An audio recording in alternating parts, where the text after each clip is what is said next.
ஓம் சாந்தி 25/8/2025 சாகார முரளியின் முக்கியமான கருத்துக்கள். பாபா சொல்கிறாங்க, இனிமையான குழந்தைகளே, ஒவ்வொரு அடியிலும் என்ன நடந்து கொண்டிருக்கிறதோ அதில் நன்மை அடங்கியிருக்கிறது. இந்த நாடகத்தில் யார் தந்தையின் நினைவில் இருக்கிறார்களோ அவர்களுக்கு அதிகமாக நன்மை ஏற்படுகிறது. பாபா என்ன சொல்கிறார் அப்படின்னா, இந்த சங்கம யுகத்தில் சிவபாபா இங்கே வந்துட்டார் இந்த பூமிக்கு. அப்போ பாபா என்ன சொல்கிறார் அப்படின்னா, சிவபாபா கல்யாணக்காரி, சங்கம யுகம் கல்யாணக்காரி, ட்ராமா கல்யாணக்காரி.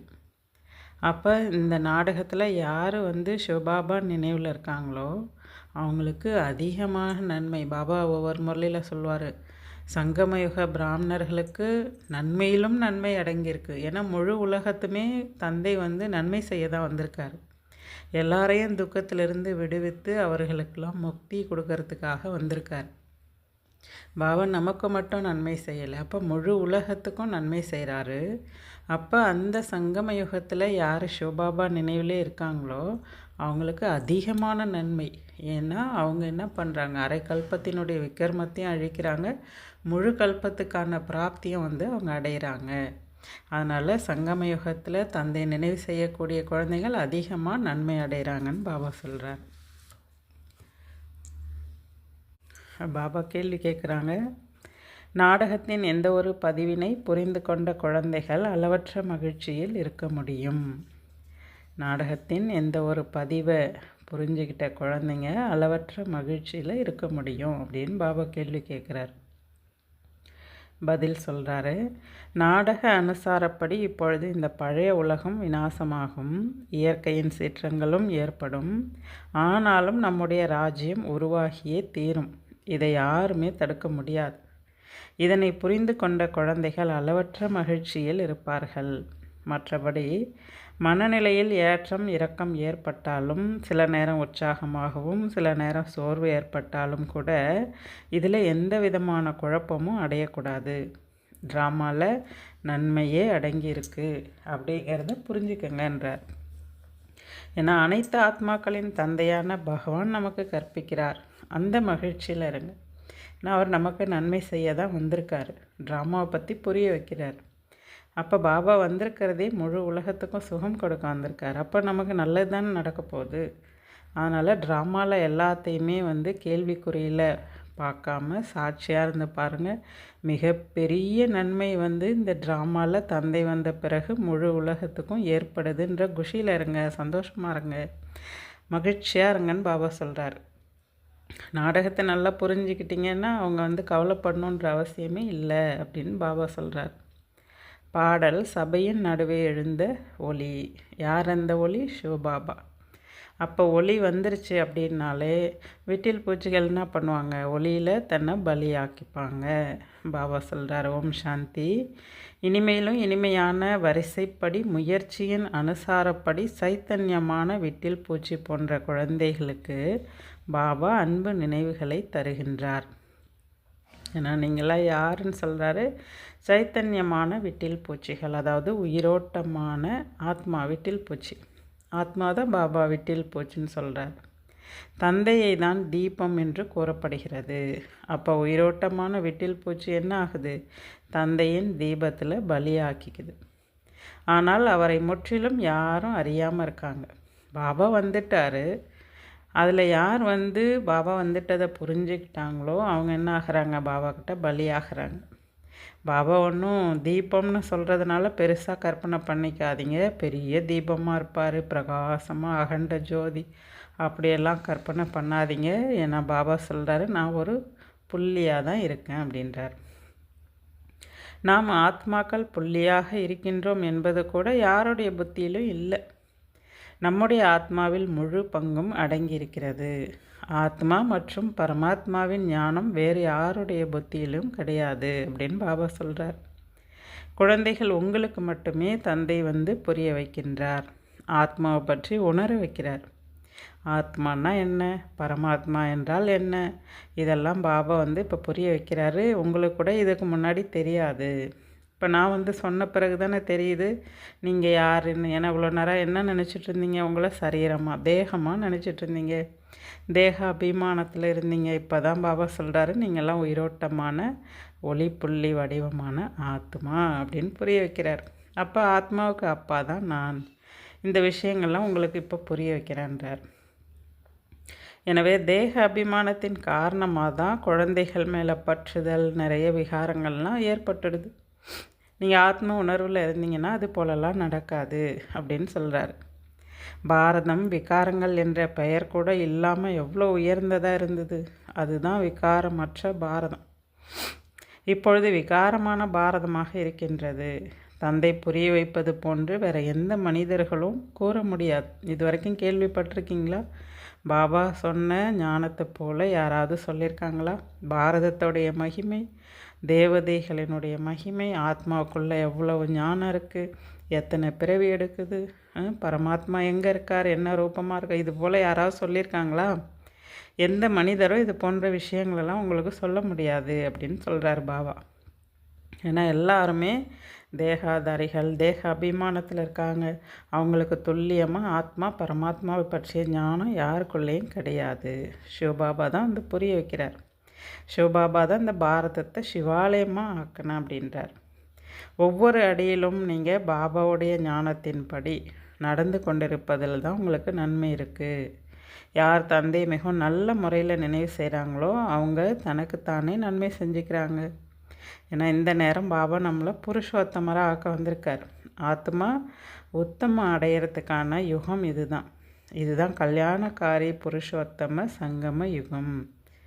ஆத்மா தனக்குத்தானே நன்மையை ஏற்படுத்திக்கக்கூடிய யுகம், வருமானம் அடைவதற்கான யுகம்.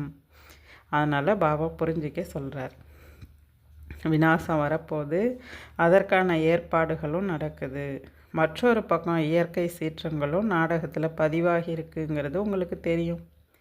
யார் என்ன செய்தாலும் உங்களுடைய ராஜ்யம் நிச்சயம் உருவாகியே தீரும். இதை யாராலுமே தடுக்க முடியாது அப்படின்னு சொல்கிறார். மற்றபடி உங்கள் மனநிலையில் வேணால் ஏற்றம் இறக்கம் ஏற்படும். இங்கே உங்களுக்கு சங்கம யுகத்தில் மிகப்பெரிய வருமானம் என்பது கிடைக்கிது. சில நேரம் குழந்தைங்க ரொம்ப சந்தோஷமாக இருக்காங்க, நல்ல சிந்தனையோடு இருக்காங்க, சில நேரம் சோர்ந்து போயிடுறாங்க. அந்த யாத்திரை போகிறவங்களுக்கு கூட அந்த யாத்திரை பயணத்தில் ஏற்ற இறக்கம் ஏற்படுதான். அதே போல் தான் இங்கேயும் கூட என்ன ஆகுது, குழந்தைகள் வந்து முயற்சியில் பாபாவுடைய நினைவில் அப்பப்போ ஏற்ற இறக்கம் ஏற்பட்டுடுது அப்படின்னு சொல்கிறார். சில நேரம் அதிகாலையில் எழுந்து தந்தையை நினைவு செய்து ஆகான்னு சொல்லக்கூடிய அளவுக்கு ரொம்ப மகிழ்ச்சியாக இருக்காங்க. ஆகா என்ன அதிசயம் இதெல்லாம் நினைக்கிறாங்க. பாபா நமக்கு கற்பிக்கிறார் அப்படின்லாம் சொல்கிறாங்க. அனைத்து ஆத்மாக்களின் தந்தை பகவான் நமக்கு படிப்பு சொல்லித்தராரு அப்படின்றதெல்லாம் புரிஞ்சுக்கிறாங்க. உலகத்தை சேர்ந்தவர்கள்லாம் கிருஷ்ணரை பகவான் நினைக்கிறாங்க. முழு உலகத்திலுமே அந்த கீதைக்கு ரொம்ப மரியாதை கொடுக்குறாங்க. ஏன்னா பகவானுடைய மகா வாக்கியம் இல்லையா கீதை. அதனால் வந்து அந்த கீதைக்கு அவ்வளோ இம்பார்ட்டன்ட் கொடுக்குறாங்க, மரியாதை கொடுக்குறாங்க. ஆனால் அந்த பகவானுடைய மகா வாக்கியம் தான் கீதை. பகவான் பேரை தப்பாக போட்டாங்க. ஆனால் பகவான் என்று யாரை சொல்ல முடியுங்கிறது தெரியல அவங்களுக்கு. அவங்க வந்து தேகாதாரி கிருஷ்ணரை பகவான் நினச்சிக்கிறாங்க. எவ்வளோ பெரிய அதிகாரத்தில் இருக்கக்கூடிய வித்வான் பண்டிதர்கள் போன்றவர்களும் கூட இறைத்தந்தையை நினைவு செய்கிறோன்னு சொல்கிறாங்க. ஆனால் அவங்க கூட இறைத்தந்தையை வந்து துல்லியமாக புரிஞ்சிட்டு நினைவு செய்யலைன்னு சொல்கிறார் பாபா. அவர் எப்போ வந்தார், என்ன செஞ்சார், அவருடைய ரூபம், தேசம், காலம், காரியம் எதுவுமே அவங்க தெரிஞ்சிக்கல. தெரியாமல் அவங்க என்ன பண்ணுறாங்க, இறைவனை பற்றி சொல்லிகிட்ருக்காங்க. தந்தை அனைத்து விஷயங்களையும் தெளிவாக குழந்தைங்களுக்கு புரிய வைக்கிறார். நாடகத்தில் எல்லாமே பதிவாயிருக்கு அப்படின்னு சொல்கிறார். இந்த ஞானத்தெல்லாம் ஒரே ஒரு ஞானக்கடல் மட்டும்தான் குழந்தைங்களுக்கு சொல்ல முடியும். ஏன்னா இந்த ஞானத்தின் மூலமாக தான் அனைவருக்கும் சத்கதி என்பது ஏற்படுது. சத்கதி தாதா யார்? ஒரே ஒரு சிவபாபா தான். ஒரு தந்தையை தவிர வேறு யாராலையும் சத்கதி கொடுக்க முடியாது. அனைவருக்கும் சத்கதி கொடுக்கக்கூடிய வள்ளல் ஒருவர் மட்டுமே. எந்த ஒரு கீதை ஞானத்தை தந்தை கூறினாரோ அது மறைஞ்சிடுச்சு. ஆக அந்த ஞானம் பரம்பரையாலாம் தொடர்ச்சியாக வர்றது கிடையாது. மற்றபடி பைபிள், குரான் இதெல்லாம் தொடர்ச்சியாக வருது. அவங்க தர்ம பிதா எப்போ உருவாக்குறாங்களோ சொல்கிறாங்களோ அந்த ஞானம் என்ன ஆகுது, அந்த பைபிள், குரான் அந்த தர்ம நூல் என்ன ஆகுது அப்படியே தொடர்ச்சியாக அவங்க என்ன பண்ண கடைசியில் அவங்க தர்மம் முடிகிற வரைக்கும் அதையே அவங்க ஃபாலோ பண்ணுறாங்க. ஆனால் உங்களுக்கு கொடுக்கக்கூடிய இந்த ஞானம் சாஸ்திரமாலாம் உருவாகாது. இது ஞானம் பரம்பரையாக வர்றது கிடையாது.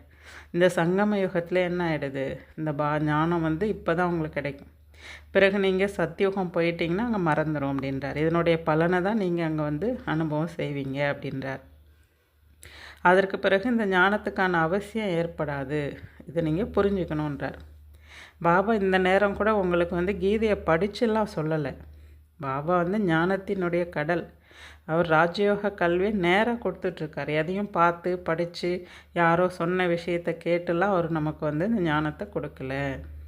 பிறகு பக்தி மார்க்கத்தில் சாஸ்திரங்களை உருவாக்கி பல விஷயங்களை கலப்படம் பண்ணிட்டாங்க. மிக முக்கியமான விஷயமே கீதா ஞானத்தை கொடுத்தது யார்? இதனுடைய பெயரை மாற்றிட்டாங்க. மற்றபடி வேறு யாருடைய பெயரையும் மாற்றலை. அனைத்து தர்மத்துக்கும் முக்கியமான சாஸ்திரங்கள்லாம் இருக்குல்ல, தேவதா தர்மம், இஸ்லாமியர், புத்த தர்மம், கிறிஸ்தவ தர்மம் இப்படிலாம் இருக்குல்ல, அதை பாபா சொல்கிறார். அந்தந்த தர்மத்தினுடைய பிதாக்கள் அவங்களுடைய பேரை கரெக்டாக போட்டிருக்காங்க. அவங்களால தான் அந்த சாஸ்திரம் படைக்கப்பட்டது சொல்கிறாங்க. ஆனால் தேவதா தர்மத்தினுடைய நூல் அதுதான் கீதை. மற்ற தர்மத்துக்கு கிடையாது. அவங்களுடையது உருவாக்கிட்டால் அது அவங்களுடைய தர்மம் முடிகிற வரைக்குமே அது கண்டினியூவாக வந்துட்டுருக்கு அப்படின்றார். இதனுடைய பெயரை மட்டும் மாற்றிட்டாங்க. என்ன பண்ணிடுறாங்க, இந்த கீதையை கிருஷ்ணர் சொன்னதாக சொல்லிடுறாங்க. அதே போல் புத்த தர்மம் தான் முதல்ல உருவாச்சு, இஸ்லாமிய தர்மம் பிறகு உருவாச்சு அப்படின்னு சொல்கிறாங்க. அந்த தர்மத்துக்கும் பாபா கொடுக்கக்கூடிய கீதைக்கும் எந்த விதமான தொடர்பும் இல்லை அப்படின்றத நீங்களும் புரிஞ்சுக்கிட்டு சொல்லுங்கள். நம்முடைய வேலை தந்தையிடமிருந்து பிராப்தி பெறணும். அதுதான். எந்த தர்மம் முதல்ல வந்தது, எது பின்னாடி வந்தது, அதில் ஆழமாக நீங்கள் போகணும். உங்களுக்கு அந்த கல்ப மரத்தை பார்த்தாலே உங்களுக்கு தெளிவாக புரியும். எந்தெந்த தர்மம் எப்போ ஸ்தாபனையாச்சு, எந்த ஆண்டு எல்லாம் தெளிவாக புரிய வச்சுருக்கு. அது பெரிய தர்மங்களின் மரமாகவே மற்ற கிளைகள்லாம் எல்லாம் மற்ற மதத்தை குறிக்கக்கூடியது. அதை பார்க்கும்போதே உங்களுக்கு தெரியும் நல்லா அப்படின்றார். ஒரு பூந்தொட்டி போல் அதில் 3 கிளைகள் எப்படி வெளில வருது, அதான் அந்த முக்கியமான 3 தர்மத்தை குறிக்குது. அதை பார்த்தாலே நீங்கள் புரிஞ்சிக்கலாம். மற்றவங்களுக்கு கூட புரிய வைக்கும்போது அவங்க கூட ஈஸியாக புரிஞ்சுப்பாங்க. எந்தெந்த தர்மத்தவர்கள் எப்போ வராங்க அப்படின்றத புரிஞ்சுப்பாங்கன்றார். பாபா அர்த்தம் சொல்கிறாங்க, எது கடந்த காலமாக ஆயிடுச்சோ அதுவே மீண்டும் எதிர்காலமாக ஆகும். இந்த நேரம் உங்களுக்கு ஞானம் கிடைக்கிது. பிறகு நீங்கள் ராஜ்யத்தை அடைவீங்க. இந்த தேவ ஆத்மாக்களினுடைய ராஜ்யம் இருந்தது இல்லையா, அந்த நேரம் வேறு யாருடைய ராஜ்யமும் கிடையாது. இதை ஒரு கதை போல் கூட நீங்கள் மற்றவங்களுக்கு சொல்லலாம். இது எவ்வளோ அழகான கதையாயிடும். முன்னொரு காலத்தில் 5000 ஆண்டுகளுக்கு முன்பு இந்த பாரதம் சத்தியுகமாக இருந்தது. தேவி தேவதைகளுடைய ராஜ்யம் மட்டும்தான் இருந்தது. அங்கே வேறு எந்த தர்மமும் கிடையாது. அதுதான் சூரிய வம்சம் அப்படின்னு சொல்லுவாங்க. அங்கே லக்ஷ்மி நாராயணனுடைய ராஜ்யம் 1250 வருடம் ஆண்டுகள் நடந்துச்சு. பிறகு அவர்கள் ராஜ்யத்தை தன்னுடைய சகோதரர்களாகி சத்திரியர்களுக்கு கொடுத்தாங்க. பிறகு சத்திரியர்கள் ராஜ்யம் செய்தாங்க. இதெல்லாம் நீங்கள் புரிய வைக்கலாம். ஏன்னா இதெல்லாம் இப்போ பாபா குழந்தைங்களுக்கு புரிய வைக்கிறாரு. நீங்கள் கூட புரிஞ்சுக்கிட்டு மற்றவங்களுக்கு ஒரு கதை போல் சொல்லுங்கள் அப்படின்றார். யார் நல்லா படிக்கிறாங்களோ அவங்களாம் சூரியவம்சி ஆகிறாங்க. யார் படிப்பில் தோல்வி அடைகிறாங்களோ அவங்க சந்திரவம்சி ஆகிடுறாங்க. மற்றபடி யாரும் சண்டை போட்டு இந்த பதவியை ராஜ்யத்தை அடைவதற்கான விஷயம் கிடையாது. குழந்தைகளே, என்னை நினைவு செய்வதன் மூலமாக உங்கள் பாவம் அழியும்னு பாபா சொல்கிறார். நீங்கள் இப்பொழுது பாவங்களின் மீது வெற்றி பெற வேண்டும். யார் காம விகாரத்தின் மீது வெற்றி பெறுகிறார்களோ அவர்களே உலகத்தின் மீது வெற்றி பெறுவார்கள். இதை நீங்கள் புரிஞ்சுக்குங்கன்னு பாபா குழந்தைங்களுக்கு புரிய வைக்கிறார். இந்த நேரம் நாம் பிராமண குழந்தைங்க ஸ்ரீமத் படி நடந்து உலகத்தின் அதிபதி ஆகணும். நம்ம தான் ஆக போகிறோம். அதனால் எவ்வளோ அளவு கடந்த மகிழ்ச்சியில் இருக்கணும். இந்த மரண உலகம் முடிய தான் போகுது. நான் அடுத்தபடியாக குழந்தையாக போகிறேன்னு இந்த பிரம்ம பாபா கூட தெரிஞ்சிருக்காரு. அந்த குழந்தை பருவத்திற்கான விஷயங்கள் இப்பொழுது பாபா கண் முன்னாடி தெரிஞ்சிகிட்டே இருக்குது. நான் தான் அந்த கிருஷ்ணராக போகிறேன். அந்த குழந்தையினுடைய அந்த போதை அவருக்கு வந்துடுதான். இதன் மூலமாக என்ன ஆகிடுது, அவருடைய பழைய பழக்க வழக்கங்கள் எல்லாம் டோட்டலாக மாறிடுது. நான் யார்? கிருஷ்ணர். அப்போ நான் அதுதான் அப்படின்னா அந்த குணங்கள் தானே வெளிப்படும் அப்படின்றத புரிஞ்சுக்கிட்டு அவர் வெளிப்படுத்தினாராம் பிரம்மா பாபா. இதே போன்று அங்கே போயிட்டிங்கன்னா வயோதிகை நிலை அடைந்த பிறகு வானப்பிரஸ்தமான இந்த உடலை விட்டுட்டு நான் குழந்தை பருவத்துக்கு போக போகிறேன்றதை அங்கே புரிஞ்சுப்பீங்க அப்படின்றார். குழந்தை பருவம் என்பது சதோ பிரதான நிலை. லக்ஷ்மி நாராயணருடைய நிலை வாலிப நிலை. அப்போ திருமணம் ஏற்படும். எனவே அதனை குழந்தை பருவ நிலைன்னு சொல்ல முடியாது. வாலிப நிலையை ரஜோ அப்படின்னு சொல்லலாம். வயோதிக நிலையே தமோன்னு சொல்லப்படுது. கிருஷ்ணரையே பாபா சொல்கிறார். கிருஷ்ணர் குழந்தை பருவன்றது சதோ பிரதானம். லக்ஷ்மி நாராயணருடைய ஸ்டேஜ் வாலிப பருவம்ல அது ரஜோன்னு சொல்லப்படுது. ஒரு பிறவிக்கே சொல்கிறார் பாபா. அதே ஒரு வயோதிக நிலையை அடையும் போது தமோன்னு சொல்லப்படுது அப்படின்றார் பாபா. அடுத்து சொல்கிறாங்க, குமாரிகள் ரொம்ப தைரியமாக இருக்கணும். அதர் குமாரி, பாலகுமாரி எல்லாருடைய நினைவு சின்னம் தில்வாடா கோயிலில் மிக சரியாக உருவாக்கப்பட்டிருக்கின்றார். அங்கே நீங்களாம் ஜடமாக அமர்ந்திருக்கீங்க, ஆனால் இங்கே நீங்கள் சைத்தன்யமாக உயிரோட்டமான தேவியாக இருக்கிறீங்க குமாரிகள் அப்படின்றார். பாரதத்தை சொர்க்கமாக நீங்கள் தான் ஆக்குறீங்க. சொர்க்கம் என்பது இங்கே தான் உருவாகுது. மூலவதனம் சூட்சும வதனம் எங்கே இருக்குதுன்னு கூட குழந்தைகள் உங்களுக்கு தெரியும். முழு நாடகத்தையும் பாபா புரிய வச்சுட்டாரில்ல, உங்களுக்கு தான் தெரியுன்றார். நமக்கு பகவான் கற்பிக்கிறார் என்ற மகிழ்ச்சியில் நீங்கள் தாளம் போடணும். தந்தையின் நினைவு மூலமாக அனைத்து கஷ்டங்களும் நீங்கிடும். பாபா நம்முடைய தந்தையாகவும் நமக்கு படிப்பு தரக்கூடியவராகவும் மேலும் நம்ம தன்னோடு அழைத்து செல்லக்கூடிய சத்குருவாகவும் இருக்கார். அதனால் பாபா சொல்கிறாரு, தன்னை ஆத்மான்னு புரிஞ்சிட்டு பரம தந்தையோட இப்படிப்பட்ட விஷயங்கள்லாம் பேசுங்க. உங்களுக்குள்ள அந்த ஆன்மீக போதை ஏற்படும்ன்றார். நீங்களாம் யார்? கோபியர்கள். கோப வல்லபரினுடைய கோபியர்கள் நீங்கள் தான். சத்தியுகத்தில் இவ்வாறெல்லாம் கிடையாது. ஏன்னா அங்கே நீங்கள்லாம் இளவரசன் இளவரசியாக இருப்பீங்க. இப்பொழுது தான் கோபியர்களின் தலைவன் கோப வல்லபர் நம்மோட இருக்கார். பிரஜாபிதா பிரம்மா அனைவருக்குமே தந்தையாக இருக்கார். மனித குலத்துக்கு தந்தை அவர். நிராகார சிவ தந்தை அனைத்து ஆத்மாக்களுக்கும் தந்தையாக இருக்கார். இங்கே அனைவரும் பிரம்மா முகவம்சாவளியாக இருக்கின்றனர். நீங்கள் அனைவருமே பிரம்மா குமார் குமாரிகள், சகோதரன் சகோதரியாக ஆயிட்டீங்க. எனவே உங்களுக்குள்ள குற்றமான பார்வை இருக்கக்கூடாது. இதில் தான் மாயா நிறைய தோல்வி ஏற்படுத்துது. இது வரைக்கும் என்னெல்லாம் படிச்சிங்களோ அதை புத்தி மூலமாக மறந்துடுங்க. நான் என்ன சொல்கிறேனோ அதை மட்டும் படிங்க, கேளுங்கன்னு பாபா புரிய வைக்கிறார். இந்த ஏணிப்படி சித்திரம் கூட ரொம்ப நல்லது. அதே போல் கீதையின் பகவான் யார், இந்த ஒரு விஷயந்தான் முக்கியமான ஆதாரம். கிருஷ்ணரே பகவான் என சொல்ல முடியாது. அவர் சர்வ குணங்களும் நிறைந்த தேவ ஆத்மா. அவர் பெயரை கீதையில் எழுதி வச்சுட்டாங்க. கிருஷ்ணரையும் லக்ஷ்மி நாராயணரையும் ஒரே மாதிரி கருப்பாக காட்டியிருக்காங்க. எந்த விதமான தெளிவும் கிடையாது. ராமச்சந்திரரை கூட கருப்பாக காட்டியிருக்காங்க. காமசிதையில் ஈடுபட்டதால் தான் கருப்பாக ஆயிட்டாங்கன்னு இப்போ பாபா புரிய வைக்கிறார். அடையாளமாக ஒருத்தவங்கள தான் சாம்பிளாக காட்டப்படுது. இது எல்லாருக்குமே பொருந்தோன்றார். நீங்கள் அனைவருமே பிராமணர்கள். இப்பொழுது நீங்கள் ஞான சிதையில் அமர்ந்திருக்கீங்க. பாபா அந்த காம சிதையிலிருந்து நம்மளை எழுப்பி ஞான சிதையில் அமர வச்சு நம்மளை தூய்மையாக்குறார். சூத்திரர்கள்லாம் காம சிதையில் அமர்ந்திருக்காங்க. மிகவும் நன்றாக சிந்தனை செய்து மற்றவர்களை கூட விழிப்படைய வைப்பதற்கான யுக்திகளை நீங்கள் உருவாக்குங்க. பாபா சொல்கிறாரு, அவங்களையும் காம சிதையிலிருந்து நீங்கள் மீட்டு ஞான சிதையில் அமர வைங்க அப்படின்றார். நல்லது. தாரணைக்கான முக்கிய சாரம்: நாம் கோப வல்லபவரின் கோபியர் என்ற நினைவில் சதா இருக்க வேண்டும். இதே நினைவின் மூலம் சதா மகிழ்ச்சியை அதிகப்படுத்த வேண்டும். பாபா 2வது பாயிண்ட் சொல்கிறாரு, இதற்கு முன் நீங்கள் படித்ததை புத்தி மூலமாக மறந்து தந்தை சொல்கிறத மட்டும் படிங்க. நாம் அனைவரும் சகோதரன் சகோதரிகள் என்ற அந்த நினைவின் மூலமாக குற்ற பார்வையை நீக்கிடுங்க. மாயாவிடம் தோல்வி அடையக்கூடாது. மாயா நம்மளை தோக்கடிச்சிடும், தோல்வி அடையக்கூடாது அப்படின்றார் பாபா. வரதானம் சொல்கிறாங்க, சேவை மூலமாக ஒன்றிணைந்த நினைவின் மனநிலையை அனுபவம் செய்யக்கூடிய ஆன்மீக சேவாதாரி ஆகுங்கள். சேவை செய்யும்போது பாபா நினைவோட சுரூபத்தில் இருந்து நீங்கள் சேவை பண்ணுங்கள். பாபாவோட ஒன்றிடுவீங்க, அப்படியே இணைஞ்சிருவீங்கன்றார்.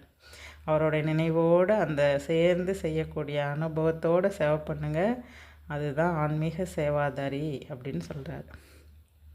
விளக்கம் சொல்கிறாரு. பிராமண வாழ்க்கை சேவையின் வாழ்க்கையாகும். மாயிடமிருந்து உயிரோடு இருப்பது, அதாவது பாதுகாப்பாக இருப்பதற்கான உயர்ந்த சாதனம் எதுன்னா சேவை. சேவை ஒன்றிணைந்த நினைவின் சொரூபமாக மாற்றுகிறது. ஆனால் வெறுமனே வார்த்தையின் சேவை கிடையாது.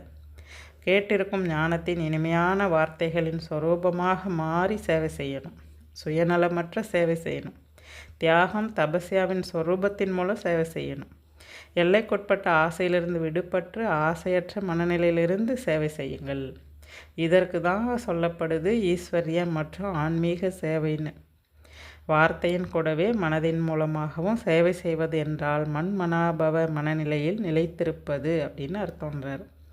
அதனால் மன்மனாபவ தந்தையோடு இணைந்து விதவிதமான அனுபவங்களின் மூலமாக சேவை செய்யுங்க. அவங்க தான் ஆன்மீக சேவாதாரி அப்படின்னு பாபா சொல்கிறார். பாபா ஸ்லோகன் சொல்கிறாங்க. வடிவத்தை பார்க்காமல், அதாவது பௌதீக உடலை பார்க்காமல் நிராகார தந்தையை பார்த்தீர்கள் என்றால் அப்பொழுது ஆக்ரஷ்ண மூர்த்தியாக ஆகிவிடுவீர்கள். அதாவது கவரக்கூடிய மூர்த்தியாக ஆகிடுவீங்க அப்படின்றார். சரீரத்தை பார்க்காதீங்க, நிராகார தந்தையை பாருங்கள் அப்படின்றார். அவ்யக்த இஷாரா. சகஜயோகி ஆக வேண்டுமென்றால் பரமாத்மா அன்பின் அனுபவம் நிறைந்தவர் ஆகுங்கள். பாப்தாதாவுக்கு தன்னுடைய ஒவ்வொரு குழந்தையும் தன்னை விட மேலாக முன்னேற வேண்டும் என்று புரிந்து கொள்ளும் அளவுக்கு குழந்தைகளிடம் அன்பு இருக்குது. உலகில் கூட யார் மீது அதிக அன்பு இருக்குதோ அவரை தன்னை காட்டிலும் மேலாக முன்னேற்றி விடுகிறார்கள். இதுதான் அன்பினுடைய அடையாளம். எனவே பாப்தாதாவும் கூட சொல்கிறாரு, என்னுடைய குழந்தைகளிடம் இப்பொழுது எந்த குறையும் இருக்கக்கூடாது. அவங்க எல்லாருமே சம்பூர்ண சம்பன்ன மற்றும் தந்தைக்கு சமமானவர் ஆகணும். இந்த பரமாத்மா அன்பு தான் சகஜ யோகியாக மாற்றுகிறது. பாபாவுடைய ஆசை பாபாவுக்கு சமமான சம்பன்ன சம்பூர்ண நிலையை அடையணுமா. அப்போ எப்போவுமே பரமாத்மா அன்பின் அனுபவி ஆகுங்க அப்படின்னு சொல்கிறார். நல்லது. ஓம் சாந்தி.